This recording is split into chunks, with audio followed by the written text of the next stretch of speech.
Hello! ఈసారైతే Vande Bharat express ఎక్కడం జరిగింది. చాలా బాగుంది వందే భారత్ ట్రైన్ మాత్రం. నిజంగా లోపలకెళ్తే మాత్రం ఆంబియన్స్ గానీ, నెక్స్టు అక్కడుండే అంతా స్పేషియస్‌గా చాలా బాగుంది. చాలా హైజీనిక్‌గా, హై క్లాస్‌గా ఉంది వందే భారత్ ఎక్స్‌ప్రెస్. అండ్ లోపలికెళ్ళిన తర్వాత మాత్రం ఒక హాఫ్ అన్ అవర్ స్లీప్ ఏసేసాను. వెంటనే లేసి తర్వాత అలా రెస్ట్ రూమ్‌కొస్తే యమ్మా! రెస్ట్ రూమ్ కూడా చాలా బాగుంది.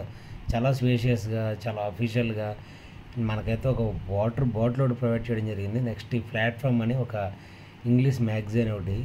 ఆ తర్వాత నైట్ షో అయిపోయిన తర్వాత మళ్ళా ట్రైన్ ఎక్కితే డబుల్ డెక్కర్ ట్రైన్ ఈసారి. పైన ఒకటి, కింద ఒకటి 2 అంతస్తులు ఉన్నాయి ఆ ట్రైన్‌లో. నిజంగా ఇదైతే కంప్లీట్ ఏసీయే.